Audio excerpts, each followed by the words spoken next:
Hi everyone, and welcome to Horror Spectator. If you're new here, consider subscribing. We dive deep into the darkest, most chilling real-life horror stories out there. And if you're a returning viewer, I'm so glad to have you back, friend. Dim the lights, get comfortable, and let's head back into the mountains. And remember, viewer discretion is advised.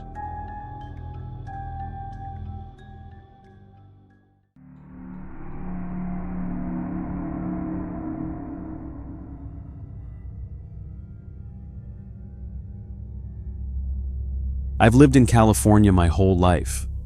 I grew up there, built my routine there, and for a long time I had this idea that eventually I'd leave, move somewhere quieter, more remote, somewhere that matched my personality a bit better. I've always been pretty introspective, the kind of person who actually enjoys being alone for long stretches of time. The problem is, I learned the hard way, twice actually, that there's a difference between liking isolation and depending on it. Both times I tried to move somewhere truly remote, I ended up realizing the same thing. I need the city, not for the noise or the people, but for the safety of knowing that if something goes wrong, I'm not completely on my own. So over time, I figured out a balance that worked for me.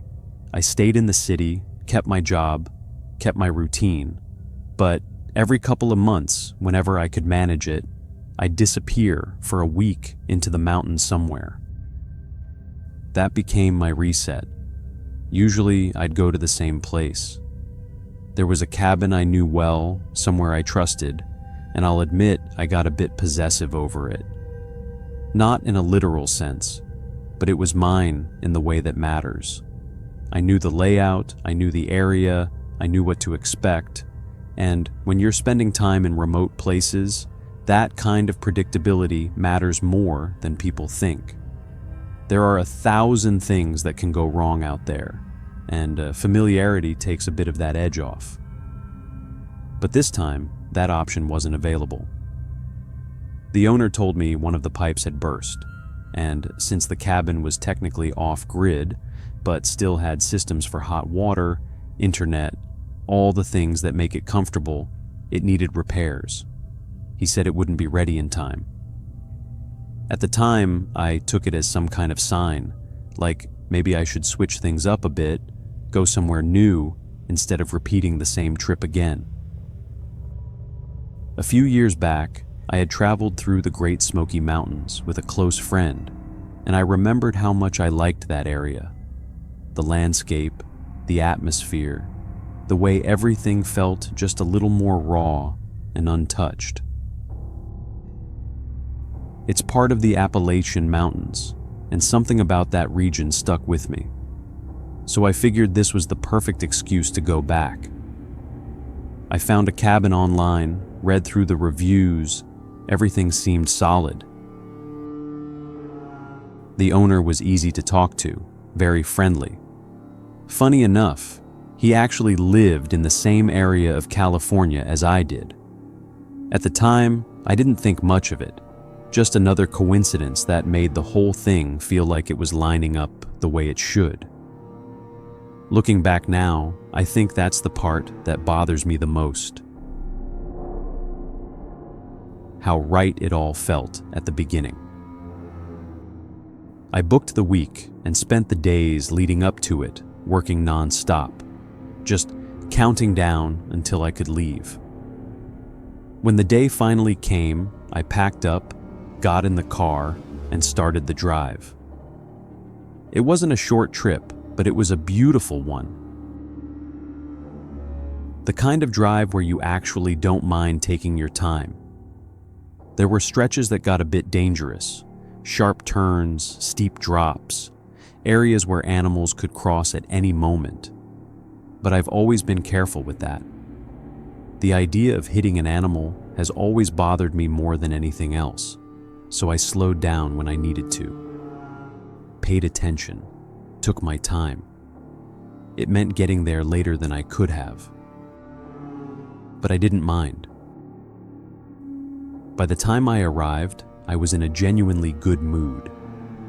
The cabin itself looked even better than I expected. Clean, well-kept, comfortable without losing that rustic feel. I remember texting the owner right away, telling him how happy I was with it, that it absolutely lived up to what I'd paid for. I even texted my mom, half joking, but also kind of serious, saying I might have found a new go-to spot and that my parents should try it sometime because I knew they'd enjoy it too. After that, I put my phone away and decided to make the most of the daylight. I went out for a few hikes, explored some nearby spots I had marked earlier. The trails were a bit demanding, but nothing I wasn't used to. By the time I got back near sunset, I was tired in that good way, the kind that comes from actually doing something physical.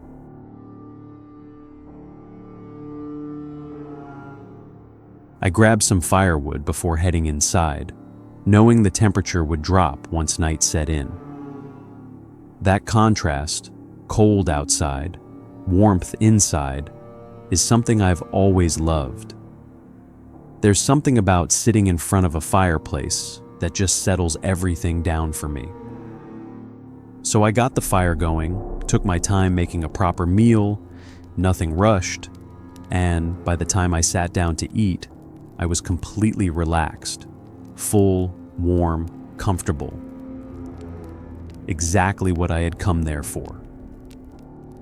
At some point, I stretched out on the couch. The fire going, TV on in the background, and I must have drifted off without even realizing it. I woke up suddenly. It wasn't midnight yet. I remember checking the time later, but what woke me felt real enough that I sat up immediately. It sounded like a phone ringing somewhere inside the cabin.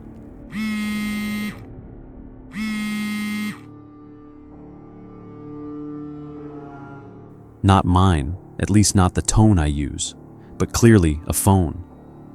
It rang twice, maybe 3 times, then stopped. For a second, I was convinced it had been mine. But when I fully came to, there was nothing. No sound, no vibration, no missed call. Just silence.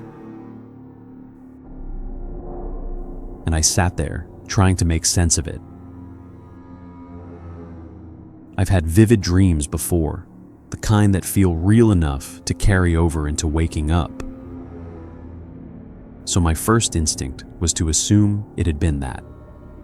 Just a dream bleeding into reality for a second. Still, I didn't completely ignore it. I got up, did a quick check around the cabin. Nothing thorough, just enough to reassure myself. I even considered the possibility that maybe a previous guest had left a phone behind somewhere, but that didn't really add up either. The ringing had been too brief, too intentional. Still, nothing seemed out of place, so I let it go. I decided to call it a night, went upstairs, closed the bedroom door. I always sleep with it closed, and got into bed. I was still tired, so I fell asleep pretty quickly.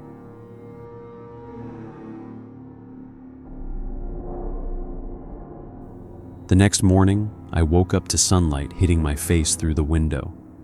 And that's something I've always liked, sleeping with the windows open, especially in places like that.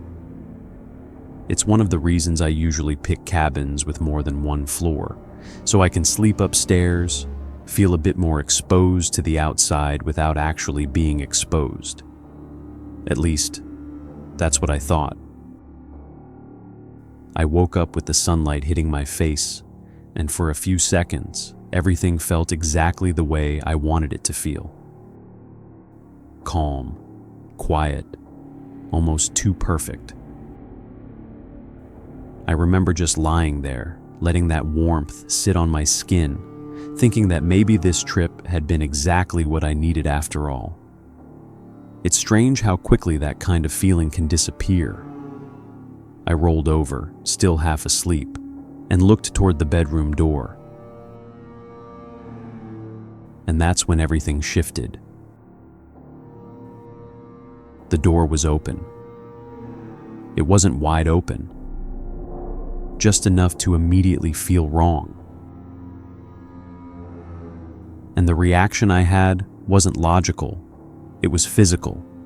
It felt like something in my chest tightened instantly, like my body reacted before my brain had time to catch up. I rarely wake up during the night, especially not in a place like that, where I was already exhausted from the drive and the hiking. I fall asleep and I stay asleep.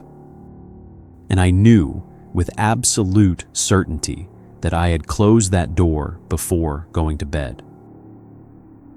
Still, I didn't have proof, and that's the worst part about moments like these.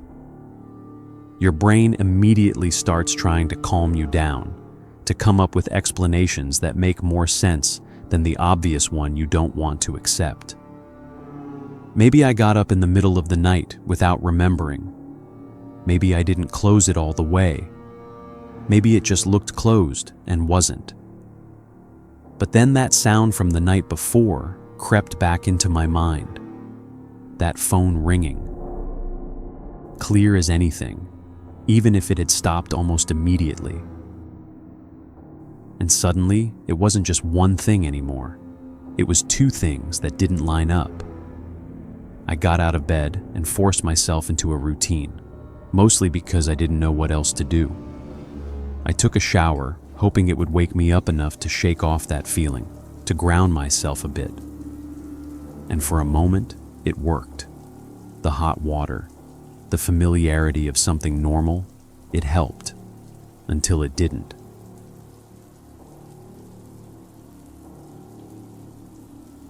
I heard something. It wasn't loud, it wasn't clear, but it was enough. It sounded like movement somewhere else in the cabin. Not something falling, not something random, something deliberate. A door, maybe. And that's when the situation stopped feeling like overthinking.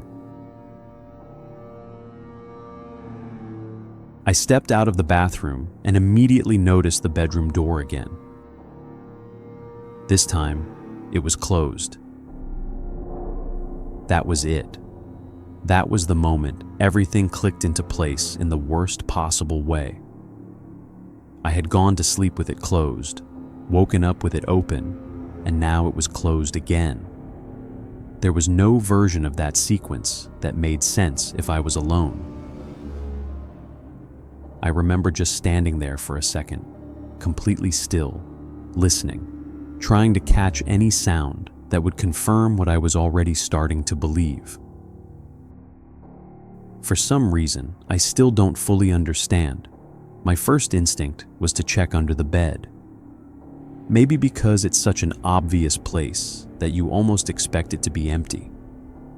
Maybe because part of me still hoped this was all nothing.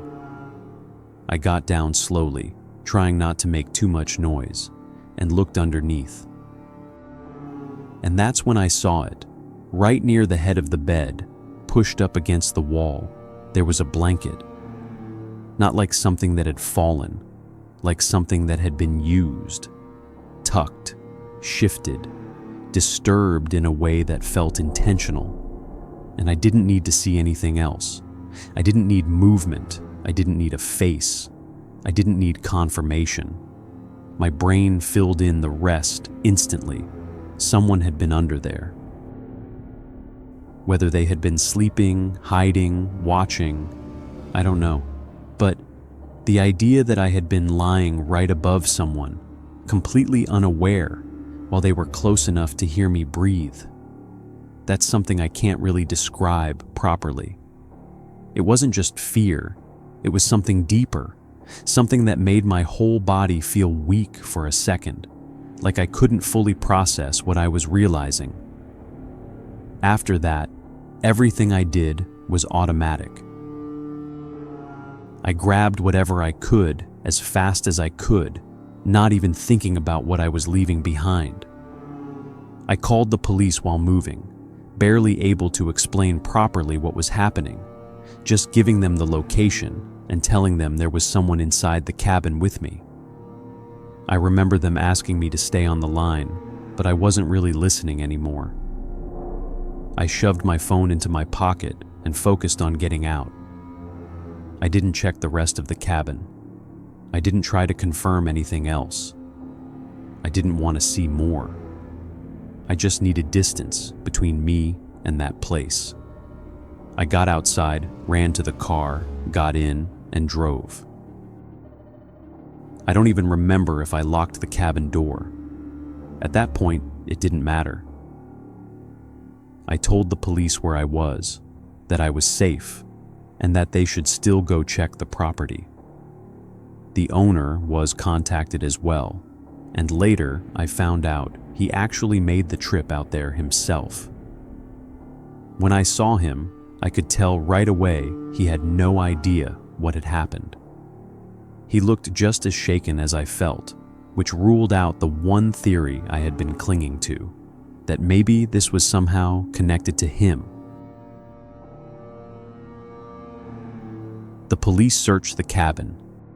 They didn't find anyone.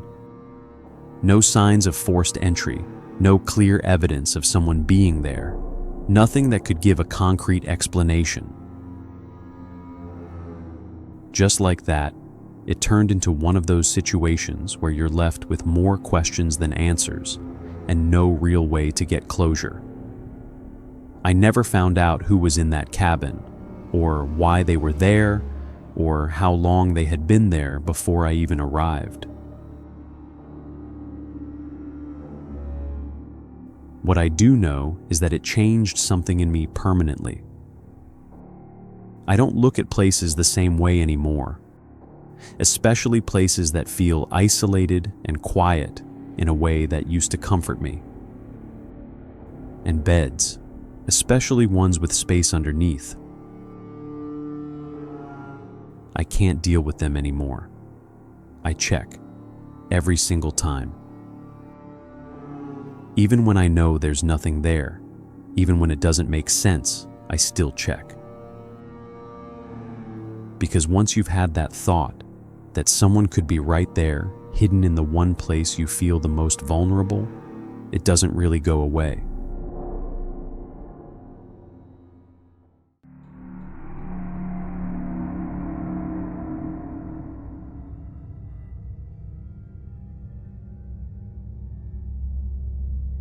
This happened about 5 years ago, at a time when I really needed to get away for a while and clear my head.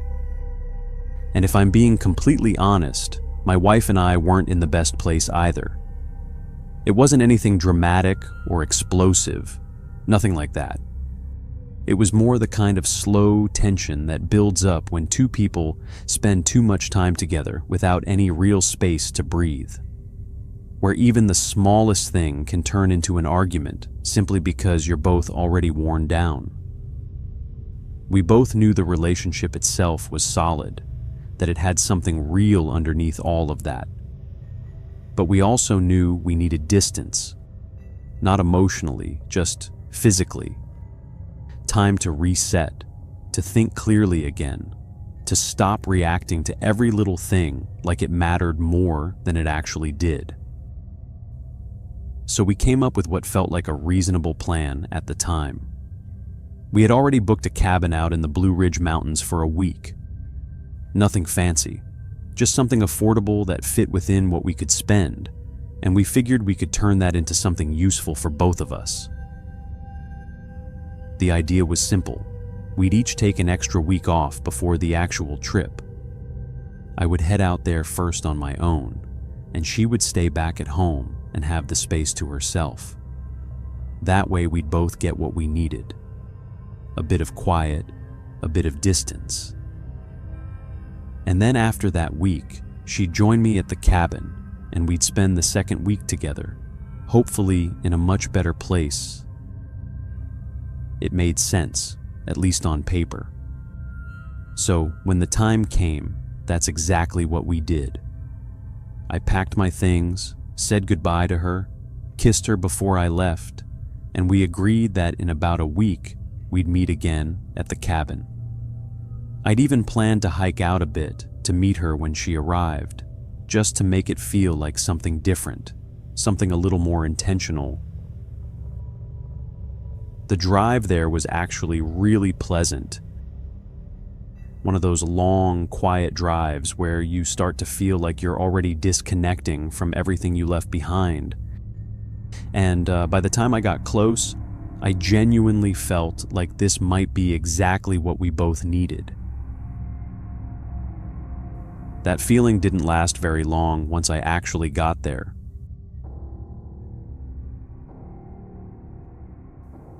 We already knew the cabin wasn't going to be anything special. We hadn't paid much for it, so I wasn't expecting luxury or anything close to it, but the moment I stepped inside, there were things that immediately didn't sit right with me. It wasn't just that it felt old or a little neglected. It was more about how exposed it felt. The front door didn't seem particularly sturdy, like it would hold up if someone really tried to force it open. And what bothered me even more was the windows. There were no shutters, no curtains, nothing at all that would block the view from the outside. Just glass. Which meant that at night, if I had the lights on inside, anyone out there could see me clearly. Every movement, every detail, while I wouldn't be able to see anything beyond my own reflection. That kind of imbalance, that feeling of being visible without being able to see who might be looking, it got under my skin almost immediately. I actually considered leaving right then and there, just turning around and going back. But we had signed one of those non-refundable agreements before booking, something I didn't think much about at the time, but suddenly felt a lot more real standing there inside that place. We had already spent part of our vacation money on it, and I didn't want to waste that, especially when the whole point of this trip was to step away and reset. So, I told myself I'd give it a couple of days, 2 or 3 at most, see how I felt, and then decide. Maybe it would just take some getting used to.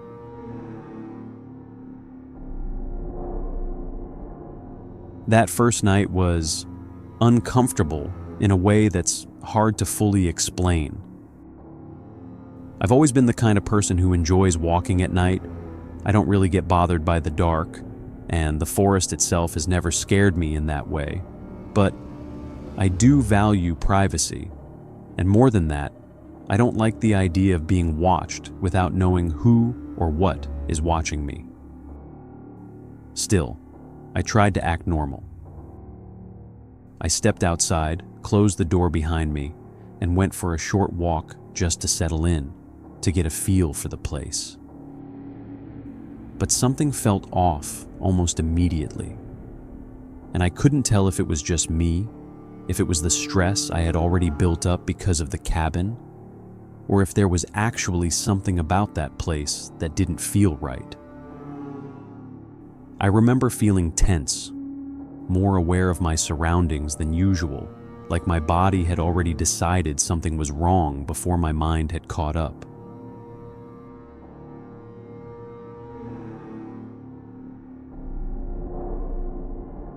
That wasn't normal for me.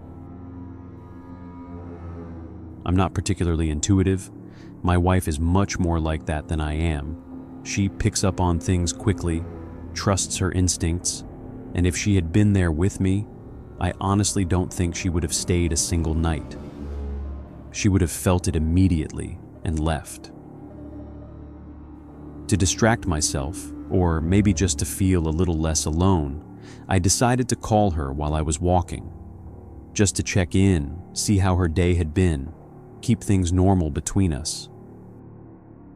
But as we talked, and as I started explaining what the cabin was like, how exposed it felt, how there were no shutters or curtains, and how isolated the area really was, I could hear the concern in her voice right away. She didn't like it, not at all. She even suggested that maybe we should look into renting a different cabin nearby, something more secure, and that I could go check it out the next day, see if it felt better, safer, and if it did, she'd book it without hesitation. She made it clear she didn't mind spending a bit more if it meant we'd both feel comfortable there. And the longer I stayed on the phone with her, the stranger I started to feel. Not just uneasy, but exposed in a way that didn't make sense given how isolated the place was. I caught myself lowering my voice without realizing it, almost whispering at certain points, like there was someone nearby who shouldn't hear what I was saying, even though logically there shouldn't have been anyone around for miles. It was instinctive, not something I chose to do, and that's what made it worse. When I finally hung up, the silence felt heavier than before. And that's when I heard it. It came from my left. Not footsteps, nothing that clearly pointed to a person. Just this rough, dragging sound against wood, like something had slipped and tried to catch itself. Like fingernails scraping against the surface of a tree trunk as whatever was holding on lost its grip for a second. It wasn't loud, but it was enough. I don't think I can explain that moment any better than this, but whatever I felt right then, it was enough to make me turn around without thinking twice and start walking back toward the cabin as fast as I could without outright running. I've spent plenty of nights in the woods before. I'm used to isolation, to silence, to the kind of darkness that settles in once the sun is completely gone. But there's something very different about knowing you can step inside somewhere solid, close the door, shut the windows, and feel like whatever is out there stays out there. That sense of separation, that barrier, it matters more than people realize until it's gone. And in that cabin, I didn't feel any of that. The moment I got back inside and closed the door, I felt it again. How weak it was. How little it would actually take for someone to force their way in if they wanted to. And instead of feeling safer, I just felt trapped in a slightly smaller space. I didn't turn on the lights. I couldn't. If I did, I knew I wouldn't be able to see anything outside. And at least in the dark, I had the same chance of seeing something as anything out there had of seeing me.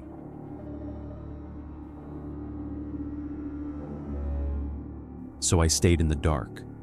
I moved slowly from window to window, keeping myself low, trying to look out without being too visible, scanning the tree line, the bushes, anything that might give me a sign that I wasn't alone out there. I don't know if describing it like this really does it justice, but those were some of the most unsettling minutes I've ever experienced. There's something deeply wrong about standing in complete darkness, surrounded by nothing, convinced something might be out there, and having absolutely no way to confirm it. I stayed like that for maybe 20 minutes, maybe a little more. Time felt stretched in a strange way. And at one point, at one of the windows, I thought I saw movement. Not clearly, not something I could point to and say with certainty.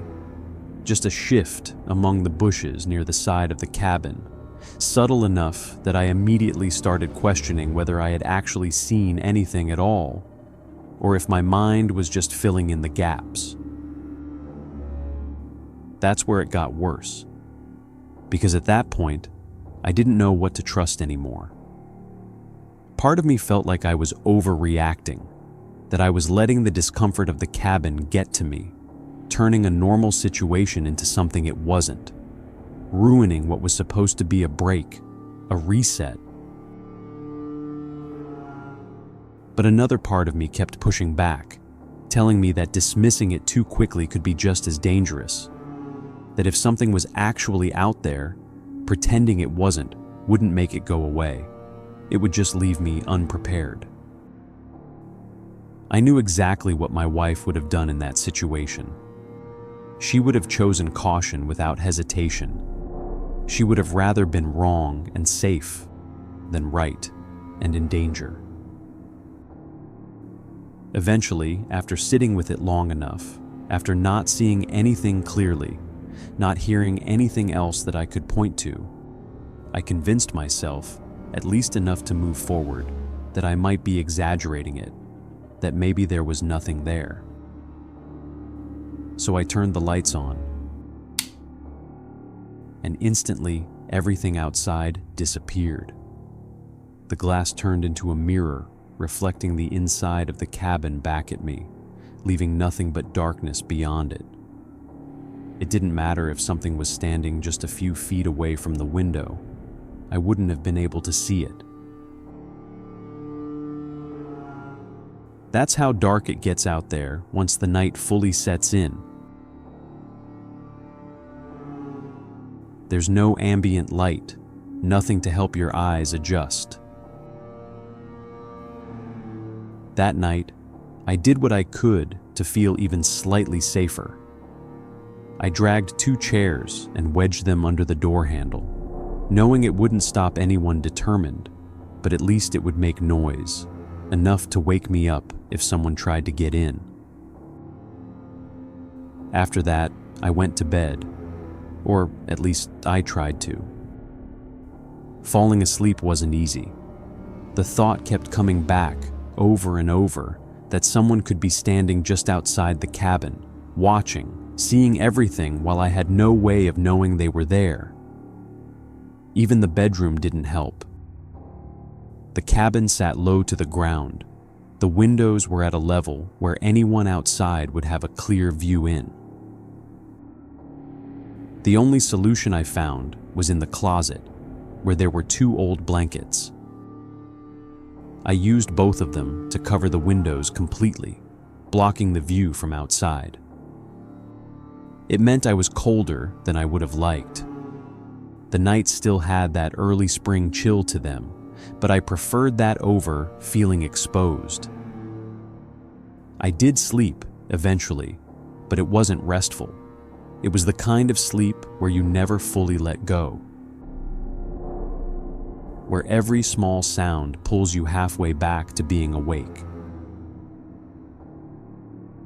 By the time morning came, I had already made my decision. I wasn't staying there another night. I was leaving, no question about it. What I wasn't prepared for was what I saw when I pulled the blankets down from the windows. The outside of the glass, especially the one by the bedroom, was covered in handprints.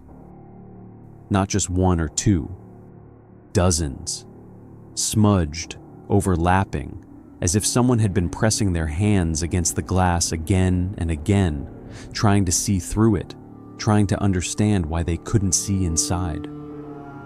The way they were placed, the height, the repetition, it was clear that whoever had been out there had spent time at that window, watching and waiting.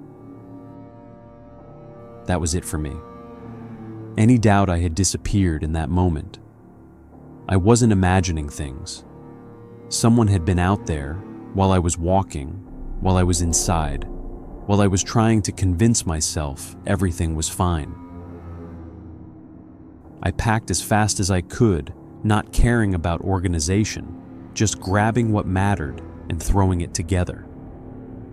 I stepped outside and went straight for the car, moving as fast as I could without looking back. By the time I got there, I was out of breath, more from the adrenaline than anything else. But I got in, locked the doors, and started driving. I didn't call my wife right away. It took me about 20 minutes on the road before I felt far enough away to even think clearly. When I finally did call her, I told her everything. I told her I wasn't just uncomfortable staying in that cabin, I didn't even want to be anywhere near it. The idea of switching to another place nearby wasn't an option anymore. Whatever that was, whoever that was, I didn't want to risk being within reach of it again. I had a few theories, none of them good. Either it was someone who knew that cabin existed and used it to watch whoever stayed there, which is disturbing enough on its own, or it was someone who just happened to come across it, which I doubt, because there were too many coincidences for that to make sense. The one that stuck with me the most, the one I couldn't shake, was that it might have been the owner. That the lack of shutters, the lack of privacy, wasn't negligence, it was intentional. That they rented it out knowing exactly what it allowed them to do. I reported it to the police, but they told me there wasn't much they could do. No direct threat had been made. No physical harm had come to me, so there was nothing concrete to act on. One of the officers suggested I try to get a refund, maybe warn people online, share my experience. That was 5 years ago.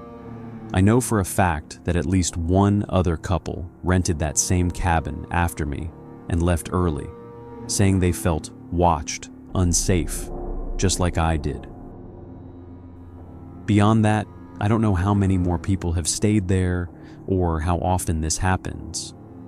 What I do know is this.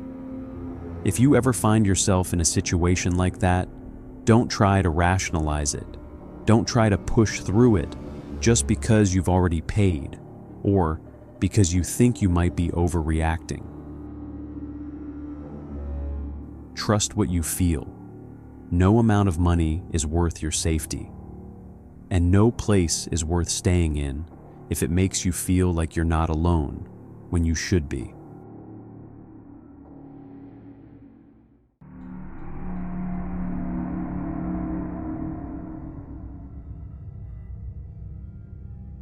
About 5 years ago, I went through one of the most unsettling experiences of my life. It's one of those situations I never really got answers for, and if I'm being honest, I didn't go looking for them either. There was a part of me that felt like digging deeper would only put me in more danger, like some things are better left exactly where they are. At the time, I had just started seeing someone. We'd been talking for about 3 months, and for most of that time, I genuinely believed we were building something real.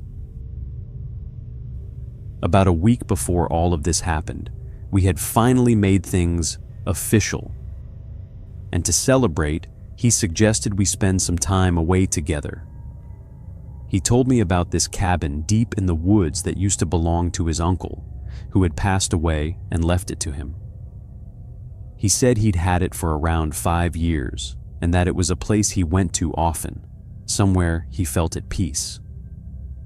The way he described it made it sound quiet, private, almost like a little escape from the world, and he asked if I wanted to go with him for a week. Before I go any further, I want to say something because I've told this story before, and I already know how people react. There's always that tendency to look back and point out what I should have noticed, what I should have questioned, how I should have known better. But the truth is, normal people don't go through life assuming everything is a threat. You don't analyze every word, every gesture, every invitation like it's dangerous. You trust, you interpret things in good faith, and sometimes that puts you in situations you don't fully understand until you're already in them. That doesn't make it your fault. So, yes, maybe I could have paid more attention. Maybe I could have said no. Maybe I could have reacted differently, but I didn't, and that doesn't make what happened my responsibility. At the time, the way he suggested the trip felt almost romantic in a very simple, unforced way. He made it sound like something special, like it meant something to him to bring me there. There was a moment where he started with that typical line, "I don't usually bring people here. This place is personal to me," that kind of thing. And I remember feeling slightly uncomfortable, like it was a bit too rehearsed. It didn't feel completely natural, but I brushed it off. I figured maybe he was just nervous or trying to impress me in his own awkward way. People do that. They exaggerate. They dramatize things a little, especially early on. So, I didn't push it. I told him it was fine, that I'd love to go, and even joked that I could help him fix the place up a bit while we were there, give it a more lived-in feel. He seemed to like that idea. The moment we arrived, though, something felt off, and it hit me immediately. The smell was the first thing. It wasn't subtle. It wasn't something you could ignore or get used to slowly. It was strong, invasive, almost physical. My body reacted before I could even process it properly. It wasn't just unpleasant. It felt wrong. The closest thing I can compare it to is the smell of something dead. But even that doesn't fully capture it. There was something about it that triggered a kind of instinctive alarm, like my body was trying to tell me to leave before my brain had caught up. He noticed my reaction right away and was quick to explain it. He said that in areas like that, it wasn't unusual. Animals die in the woods all the time. Sometimes they get trapped. Sometimes they end up under structures, and the smell can linger. He said it so casually, so matter of fact, that for a second I questioned myself instead of him. I'm not someone who grew up around forests. I'm a city person. I don't have that kind of reference. So, I told myself maybe this was normal, maybe I just wasn't used to it. We even tried to figure out where it was coming from. We walked around the cabin, checked different corners, different rooms. But the smell didn't seem localized. It was just everywhere, like it had settled into the place itself. Eventually, we just assumed it was coming from outside, and that the wind was carrying it in. He even mentioned that he'd spent so much time there that he barely noticed it anymore, which, at the time, I tried to accept. But deep down, it didn't sit right. That kind of smell doesn't just become background noise. Not like that. I remember telling him I was glad I'd brought perfume, because there were moments where it genuinely made me feel nauseous. I even asked if maybe we should consider leaving, finding somewhere else, because I didn't think I could handle a whole week like that. That's when his tone changed. It wasn't immediate, but it was noticeable. He went from calm and reassuring to irritated, almost defensive. He said I was overreacting, that I was acting like a child, that this was a normal thing, and if I wasn't comfortable, maybe I shouldn't have come at all. There was something sharp in the way he said it. Something that caught me off guard. It felt mean. And I remember thinking, maybe I'm the one being unfair. Maybe I showed up to his place and immediately started complaining. Maybe I was being ungrateful. So I tried to dial it back, told myself I just needed a day or two to adjust, that the smell would fade or I'd get used to it. But that first night was awful. He fell asleep almost instantly, completely undisturbed, while I spent hours going back and forth to the bathroom, spraying perfume, even showering in the middle of the night, because I felt like the smell was clinging to my skin. It made me feel physically dirty in a way I can't fully explain. The next morning, I told him again that I wasn't comfortable, that maybe we should leave early. I asked if there was any way to call someone, get a ride, anything. That's when he told me there was no signal out there, that they hadn't come with any intention of staying connected, that the whole point was to be off the grid, just the two of us. And again, the way he said it wasn't gentle. It felt like he was already losing patience with me. He said he was tired of hearing me complain, that I was ruining the experience over something stupid, and that if I wanted, I could go for a walk and clear my head.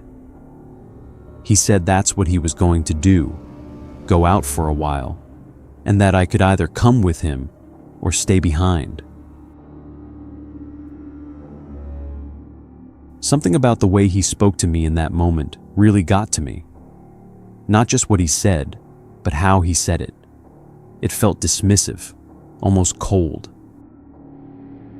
I was upset, and instead of thinking it through, I reacted. I told him to go, that I'd stay. And that's when I noticed it, that brief hesitation. It was subtle, but it was there. Like he didn't fully expect that answer, like he actually wanted me to go with him. For a second, it felt like he was reconsidering, like he was about to insist.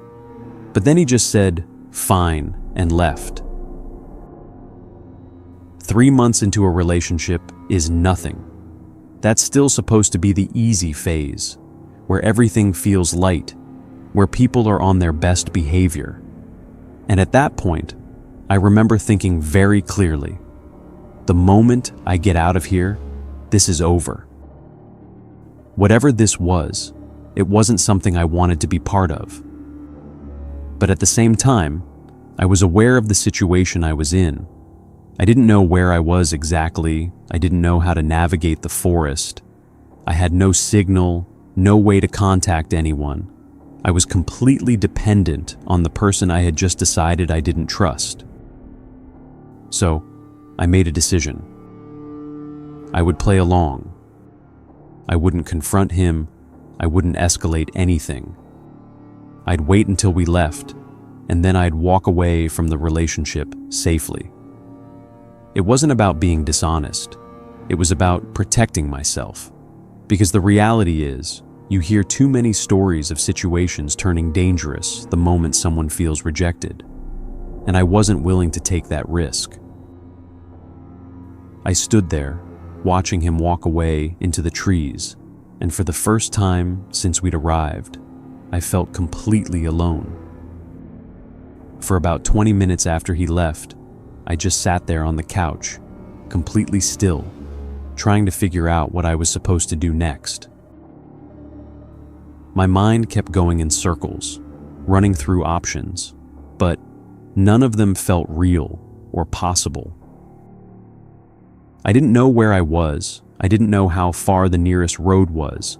I didn't even know which direction I would need to go if I tried to leave on my own. But at the same time, sitting there doing nothing didn't feel right either. So I convinced myself to at least try to understand the smell, to prove, one way or another, whether I had been overreacting or not. Part of me still wanted to believe he was right, that this was something explainable, something normal that I just wasn't used to. I started inside the cabin first, checking every room, every corner, looking for anything that could explain it. A small animal, something trapped, anything. But there was nothing. Then I went outside, walked around the clearing, checked the immediate area around the house, but again, nothing. That's when I remembered the storage structure a bit further out, still within the property, but slightly removed from the main cabin. We had passed by it the day before, and I remembered very clearly that it was locked with a padlock. He had told me it was off limits, that it held his uncle's and his father's belongings, things he wasn't ready to go through yet. At the time, I had actually found that kind of touching. It sounded like grief, like someone holding on to memories until they felt strong enough to face them. But that was also the area where the smell felt strongest. I tried to rationalize it. Maybe something had gotten in through the structure. It was old, worn down, and died inside. Or maybe it really was just the age of the place. Materials breaking down, something chemical I didn't understand. But there was a window on the side, and when I leaned in to look, I noticed something strange. The frame was rusted, stiff, like it hadn't been touched in years. But when I pressed against it, I could feel that it wasn't fully sealed. Like it was technically closed, but not locked into place. And with a bit more force, I realized I could probably open it. I wasn't prepared for what happened when I did. The smell that came out of that space hit me like a wall. It was sharp, acidic, overwhelming in a way that made my eyes water instantly. I started tearing up without even realizing it, my body reacting before I could think. It was so much worse than outside, so much more concentrated, that for a second I almost stepped back and closed the window again. I should have. Instead, I leaned in further, trying to see inside. What I saw is something I still struggle to put into words in a way that feels accurate. The entire interior looked like it had been turned into bare earth, like the floor had been dug up and disturbed over and over again. There were tools scattered around, knives, axes, things that didn't belong in a space like that. Not arranged, not stored, just left there. And off to one side, there was a blanket on the ground. Dirty, soaked through, stained in a way that didn't leave much room for interpretation. I didn't even have time to fully process all of that before my eyes shifted downward, closer to where I was leaning. And that's when I saw it. A body. There was a woman lying there, partially turned, still dressed. And the only reason I noticed her at first was because of her hand. It was positioned just right for the light from the window to catch something. A ring. That's what drew my attention. And the moment I focused on it, everything else fell into place. The ring was identical to the one he had given me a week earlier. I didn't think. I didn't question it. My body just reacted. I ran back to the cabin as fast as I could, barely aware of how I got there, grabbed whatever I could carry, my phone, the essentials, the small first aid kit I had packed, and shoved everything into my bag. I couldn't stop crying. I was shaking so badly I could barely hold on to anything, and my breathing was completely out of control. It felt like my entire body had switched into survival mode all at once. And then I ran. I ran straight into the forest without any sense of direction, without any plan. I didn't care about getting lost. I didn't care about animals. I didn't care about anything except getting as far away from that place as possible.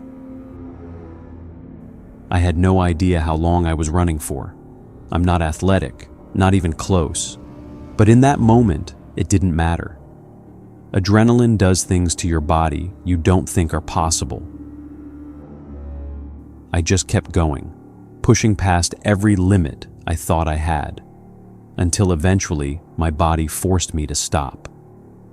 I remember collapsing, trying to breathe, crying uncontrollably for maybe 15 minutes before forcing myself up again. And then I kept going. Slower this time, but still moving, still trying to put as much distance as I could between me and that cabin.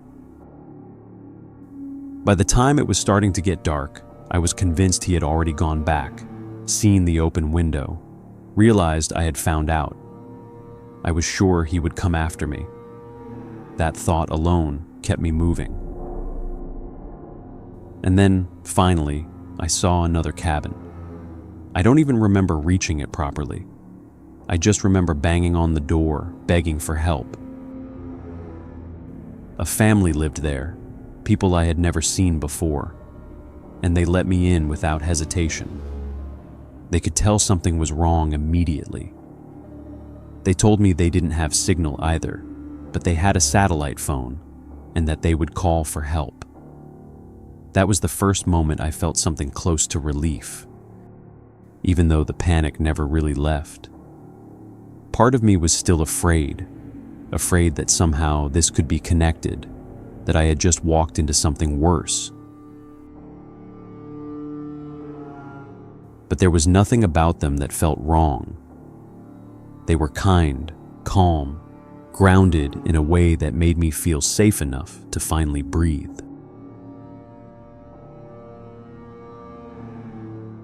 About an hour and a half later, park rangers and police arrived. From that point on, everything moved quickly. They were incredibly professional, incredibly kind. I was taken to the hospital, kept under observation, and they handled everything with a level of care I honestly wasn't expecting. One of the officers explained that in situations like this, especially involving relationships, the priority is always the victim's safety and privacy. My identity was protected, and everything was handled discreetly. Later, I found out I had run much farther than I thought, miles. Enough that the family who helped me didn't even know that cabin existed. They had no connection to it at all. The area was searched, and when authorities got there, the smell was still present. There were signs that something had happened, disturbed ground, indications that the space had been used, but everything I had seen was gone. No body, no blanket, no tools, nothing concrete left behind. But the dogs reacted. They brought in cadaver dogs, and they alerted in that exact area. Something had been there. It's been 5 years now. The case is still open. I've never seen him again. I moved, completely changed where I live. I'm not in witness protection or anything like that, but I made sure he would never be able to find me. As far as I know, he's still being investigated, but nothing has been made public.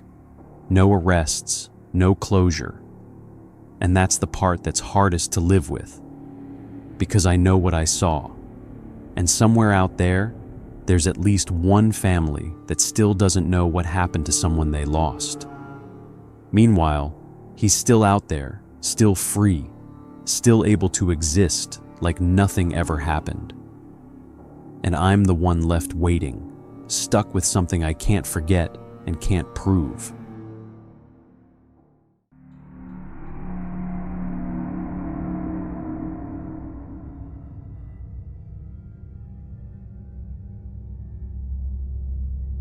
Hi, my name is John.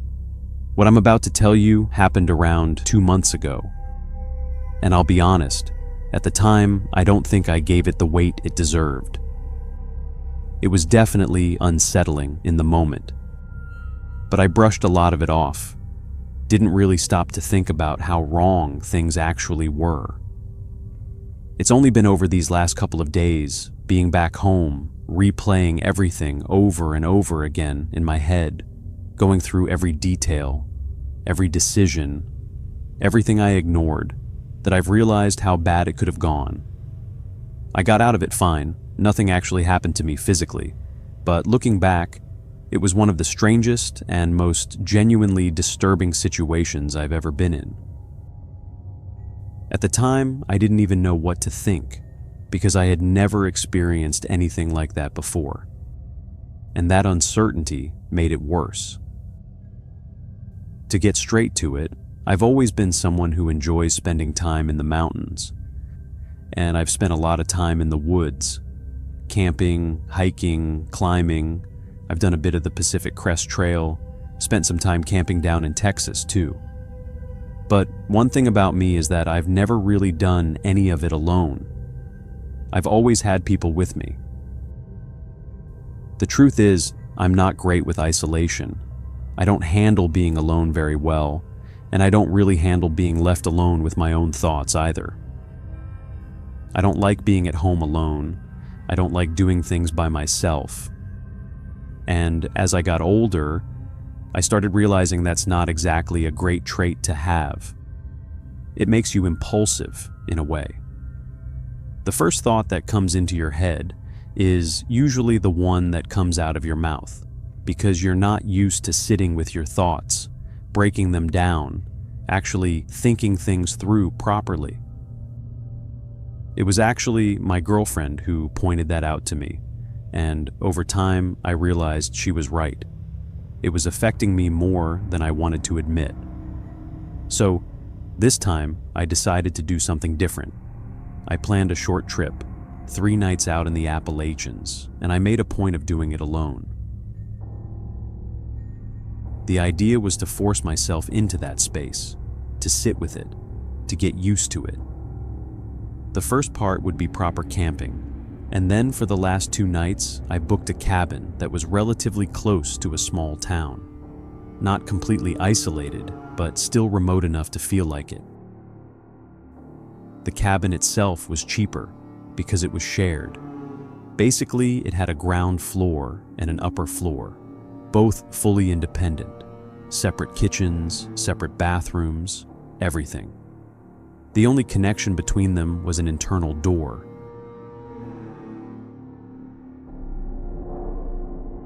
But it wasn't like a front door. It wasn't that solid. Still, the owner made it sound safe. He said he always knew who was staying there, had everyone's details, did some basic checks. Before booking, I even told him I was flexible with dates and asked if there was a weekend where I'd most likely be alone there. He said that for the dates I picked, nobody else had booked. I even checked again about a week before leaving, just to be sure, and he confirmed it, so I went ahead with it. The first 3 days went great, no issues at all. Honestly, it was better than I expected. I was a little on edge, just because I'm not used to being alone like that, and isolation does mess with your head a bit.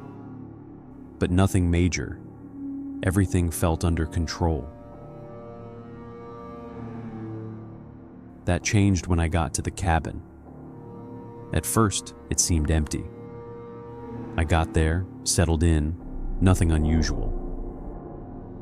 But maybe 5 minutes after I walked in, I heard footsteps upstairs, clear as day, and right away, I knew I wasn't alone there. I won't lie, I was a bit annoyed.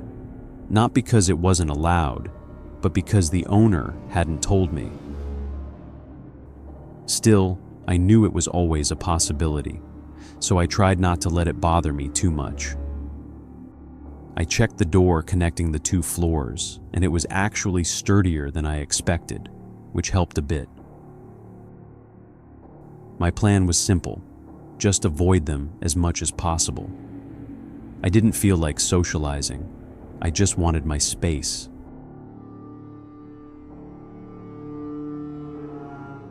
That first night, I noticed something that already felt off. During the day, I barely heard anything from upstairs. But as soon as it got dark, they started moving around constantly. Back and forth, non-stop. It went on for hours. I barely slept. The next morning, I decided to go talk to them. Not in a confrontational way, just to introduce myself, be polite, and maybe get a sense of who they were. I knocked, they answered, and right away I could tell something was off. And I don't mean that lightly. They were genuinely strange. The way they looked, the way they spoke, the way they carried themselves. It all felt wrong in a way that's hard to explain without sounding paranoid. But I'm not exaggerating. There was just something about them. They told me they were night people, said they slept during the day and stayed up all night, moving around, doing their own thing. I didn't really know what to say to that. I just asked if they could maybe keep the noise down a bit during the night, because I was trying to sleep. They didn't apologize, didn't really react much at all, just kind of acknowledged it. So I left it at that and went back downstairs. I spent the rest of the day out hiking, trying not to think too much about it, but it stuck with me. The whole interaction just didn't feel right. That evening, when I got back, they were both at the window upstairs, watching me as I walked in. They waved. I waved back, trying to keep things normal. As soon as I got inside, they came downstairs and knocked on my door. Started asking how my day was, making small talk. Then they invited me to have dinner with them. I thanked them, but I said no. I explained that I had booked the trip to spend some time alone, that I needed that space. And that's when their attitude shifted. It was subtle, but noticeable. They didn't like that answer. I tried to smooth it over, made it clear it wasn't about them, just something I needed personally. Eventually, they left, but the vibe was off. That night, I was expecting another restless night with all the noise, but around 11 p.m., I heard their door open and close, and then footsteps heading away from the cabin.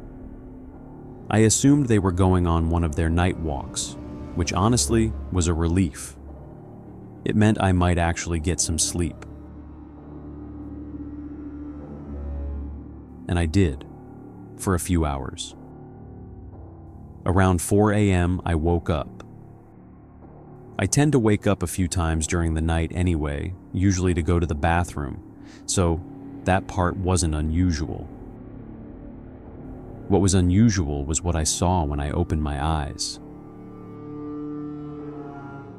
They were both outside my window, right up against the glass, just standing there, looking in at me while I slept. I can't even describe the kind of shock that hit me in that moment. I jumped up immediately, went to the window, and asked them what the hell they were doing. And the worst part? They didn't even try to hide it. They didn't look embarrassed, didn't try to come up with an excuse. They just said they had seen me sleeping and wanted to check if I was okay, if I was finally getting some rest after the night before. At that point, I was already irritated. But more than that, I was uncomfortable in a way that's hard to explain. I told them straight up that they couldn't do that it wasn't okay. I went to close the curtains, something I hadn't even thought was necessary before, which in hindsight feels insane, but at the time, it just didn't cross my mind. As you can probably imagine, I spent the rest of that night completely awake, just lying there staring at the ceiling, going over what had just happened again and again in my head. There wasn't even a question of going back to sleep. I kept thinking about the way they were standing there, how normal they acted about it, how none of it felt right. It wasn't just uncomfortable, it crossed into something else entirely, something that didn't sit right no matter how much I tried to rationalize it. I kept asking myself why they were even there, why they felt the need to watch me like that. And the more I thought about it, the worse it got.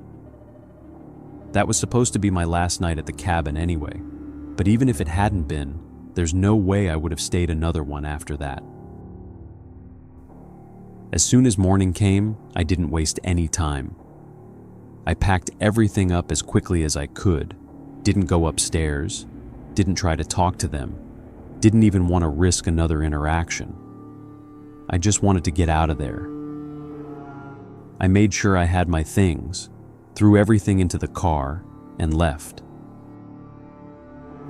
I didn't run, but I moved with that same urgency. Like my body just wanted distance between me and that place as fast as possible.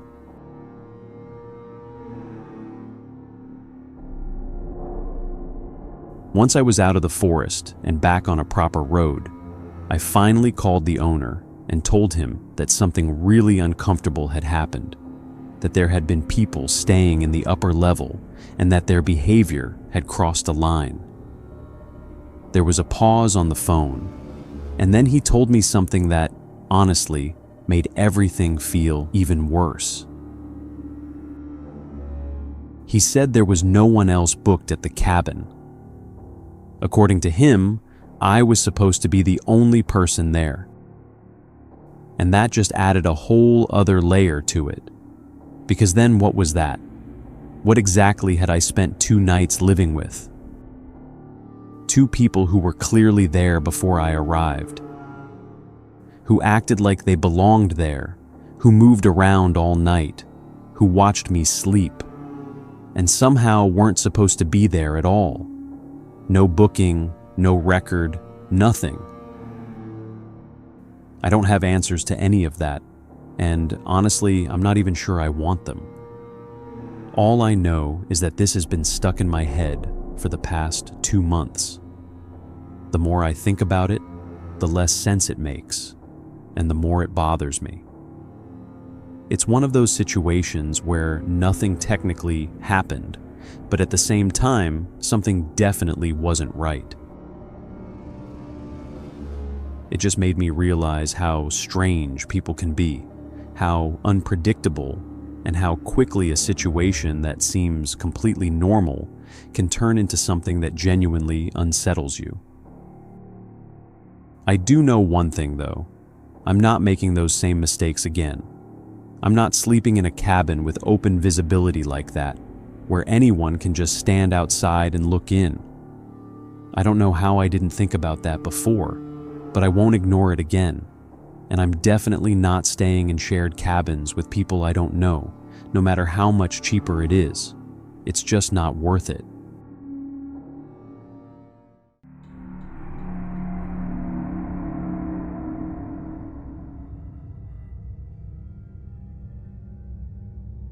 I've always been the kind of person who feels most at ease out in the mountains. Over the years, I've hiked and climbed in a lot of different places across the US. But there's something about the Appalachian range that keeps pulling me back. It's not the folklore or the stories people like to attach to it. It's much simpler than that. The geology, the terrain, the sheer variety you get within relatively short distances. It's one of the few places that never really feels repetitive to me. Because I work remotely, I've been able to take advantage of that and spend long stretches of time out there, moving around, camping, climbing, just living a bit outside the usual routine.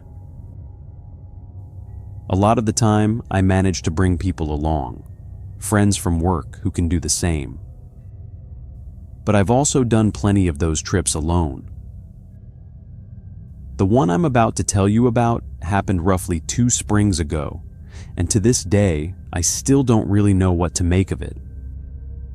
All I know is that whenever it crosses my mind, I get this immediate physical reaction, like a chill that doesn't quite make sense.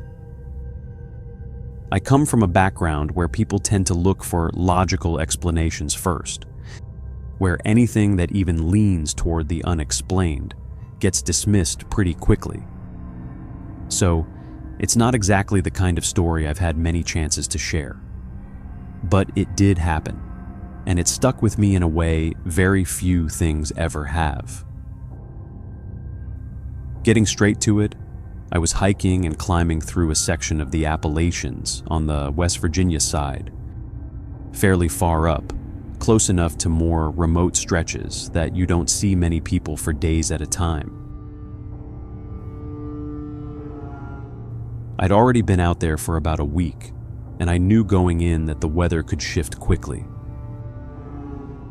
I was prepared for temperature drops, for rain, for the usual unpredictability. But there was a point where it started coming down a lot harder than I expected. Not just a passing shower, steady, heavy rain that didn't look like it was going anywhere anytime soon. So I started looking for some kind of cover, just somewhere to wait it out. That's when I spotted a structure off in the distance. As I got closer, I realized it was some kind of cabin sitting up on a small rise. From afar, I couldn't tell if it had been someone's home at some point, or if it was one of those old fire lookout structures you sometimes find in that region. If it was a lookout, it would have been perfect. Once I reached it and stepped inside, it became pretty clear that it had been abandoned for a long time. It didn't have that semi-maintained look those lookout towers usually have, where hikers still pass through and use them occasionally. This felt different.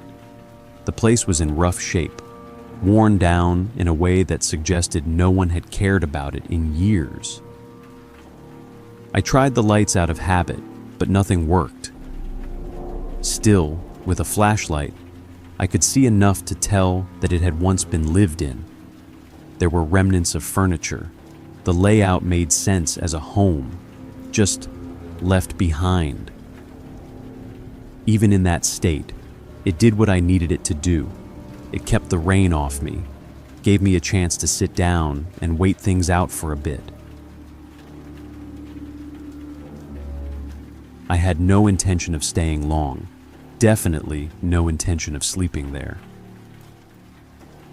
But this is where one of my worst habits kicked in. I've always had this ability, if you want to call it that, to fall asleep almost anywhere. It doesn't matter if I'm on a bus, a train, sitting in a corner at a friend's place, even in situations where I probably shouldn't feel comfortable enough to sleep. I just do. It's been useful at times, but it's also gotten me into situations I probably could have avoided. That day was one of them. I leaned back into a corner, telling myself I'd just rest for a minute while the rain eased up. The place didn't exactly feel welcoming. There was something off about it. But I was tired, a bit worn down from the past few days. And before I really registered it, I'd closed my eyes. When I woke up, it wasn't gradual. It was one of those sudden, sharp wake-ups where your body reacts before your mind catches up. I didn't even know what had pulled me out of sleep, just that something felt wrong. I opened my eyes and, across from me, in the opposite corner of the cabin, there was a shape. At first, my brain tried to rationalize it. Maybe it was a coat hanging off something. Maybe part of the structure casting a shadow in a strange way. But the longer I looked, the less convincing those explanations felt. There was a stillness to it that didn't match an object, but at the same time, it wasn't moving enough to immediately register as a person either.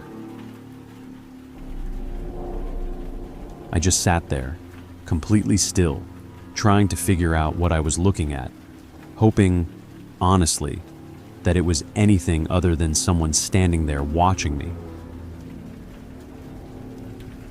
After a few seconds that felt way longer than they should have, I slowly reached for my flashlight and aimed it directly at the shape. I don't know exactly what I expected, but I definitely wasn't prepared for how it reacted. The moment the light hit it, it moved, fast, almost instinctively, like someone flinching from sudden brightness. It raised something in front of its face, let out this strange, strained sound that didn't quite sound like a normal shout, and kind of folded into itself. That was enough. I didn't wait to understand it, didn't try to get a better look. I just panicked. I bolted out of that cabin without thinking twice. I'm pretty sure I left one of my bags behind, but luckily, it wasn't anything essential. I had what I needed on me, and at that point, survival instinct just took over. I ran straight into the rain, not even caring about the terrain, just putting as much distance as I could between me and that place. I kept going until I found a shallow rock overhang where I could at least get partially out of the rain and catch my breath. Even then, my mind wouldn't settle. What I'd seen inside that cabin, it had to be a person. But I couldn't understand how. I had checked the place when I came in, swept it with the flashlight, and I was almost certain no one had been there. So where did that person come from? How long had they been there? Were they already inside, just out of sight, watching me the entire time I was asleep? The longer I sat there thinking about it, the worse it felt. I must have been under that rock for close to an hour when I heard something in the distance. A shout. It didn't come from the direction of the cabin. This sounded different, clearer, like an actual call for help. It sounded like a man. Given how slick the ground had gotten with the rain, it wasn't hard to imagine someone slipping, getting hurt. So, despite everything that had just happened, I decided to check it out. I started calling back, moving toward the sound, and eventually I found him. An older man, probably in his 70s, who had slipped while trying to follow his dog into the woods.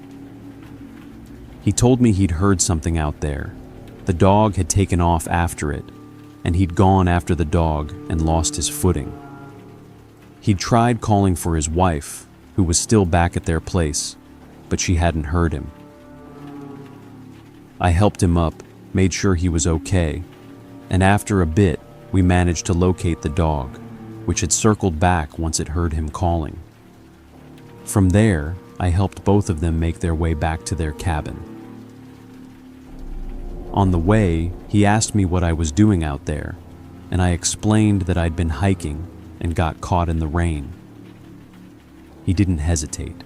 He offered me a place to stay for the night, said I could crash on their pull-out couch until the weather cleared. I was still shaken from what had just happened, and the idea of being somewhere warm, taking a shower, eating a proper meal, it sounded exactly like what I needed in that moment. Older couples like that tend to be incredibly kind, and more often than not, they know how to make you feel at home without trying too hard. So, I accepted. They were both genuinely welcoming. I got cleaned up, started to relax a little, and for the first time since leaving that other cabin, I felt like my body was starting to come down from the adrenaline. I'll be honest though, I wasn't planning on bringing up what had just happened. We were sitting down for dinner later that night, and for the first time since everything had happened, things started to feel normal again. Warm food, conversation, the kind of environment that makes your body finally unclench without you even realizing it. That's when his wife casually mentioned that her husband had been very lucky to run into me out there, especially given how unpredictable the terrain gets after heavy rain. She smiled and added that their dog was usually very sweet, really well behaved, but that every now and then he'd get spooked by something they couldn't hear. She pointed vaguely in the direction of the hill and said that, for some reason, it always seemed to be connected to that old cabin up there. According to her, the dog would sometimes pick up on sounds coming from that direction, sounds neither of them could hear, and would go from calm to completely agitated in seconds, running off toward the cabin, barking like something was there. She even laughed a little, saying they never understood how he could hear anything from that distance, but dogs hear things we don't, so they just chalked it up to that. The moment she said that, I felt it hit me. I don't even know how to describe it properly, but it was like all the blood drained from my face at once. I think it showed because she immediately stopped mid-sentence and asked if I was okay, if something was wrong. That's when I told them. I explained that I had actually been inside that cabin earlier, that I hadn't seen anyone when I first walked in, that I had checked the place, and that everything seemed empty. But then I told them how I'd fallen asleep, and how when I woke up, there was someone, or something, there in the corner with me. I didn't try to dramatize it. I just said exactly what I had experienced. They both went quiet for a second and exchanged a look. Not the kind of look people give when they think you're joking or exaggerating, but the kind that carries a shared understanding, like they both already knew something you didn't. The man was the one who spoke first. He told me that they had been living out there for over 20 years, and that even back then, the cabin up on that hill belonged to someone who kept mostly to himself. About 2 decades ago, that man had taken his own life inside that same cabin. He was found there, alone, and after that, no one ever really claimed the place. It just sat there, slowly falling apart, left to the elements. He went on to say that over the years, a lot of people passing through had mentioned strange things about it. Nothing consistent enough to form a clear story, but enough to give the place a reputation. Some said it felt wrong the moment you stepped inside. Others said they heard things, movement, sounds that didn't make sense. He even mentioned that behind the cabin, there were markings, symbols carved or painted into the wood and nearby surfaces. No one seemed to know exactly what they meant, but people associated them with occult stuff, rituals, things along those lines. Whether that was true or just people letting their imagination run, he couldn't say. What he did say was that they avoided that place as much as possible. The only time they ever went near it was when the dog ran off like that. And even then, they tried to call him back before he got too close. He told me the dog was usually incredibly obedient, calm, affectionate, but whenever it reacted to whatever was coming from that cabin, it was like something flipped. It stopped listening completely. The only thing it focused on was getting there and barking, like it was reacting to something very real in its mind. After that conversation, I didn't say much. I finished dinner, thanked them again, but my head was somewhere else entirely. That night, lying on that couch, I kept replaying everything, what I had seen, how it moved when the light hit it, the sound it made. And now this added layer of context they had given me. I tried to line it up with something logical, something grounded, but nothing quite fit in a way that felt convincing.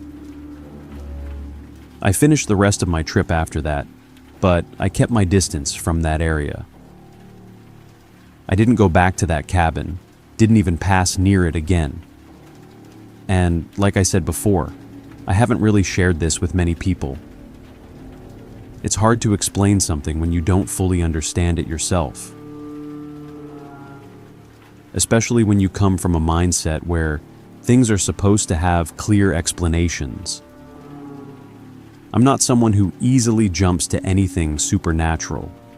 I've always leaned toward rational explanations first. But whatever I saw in that cabin, it didn't feel like something I could just explain away.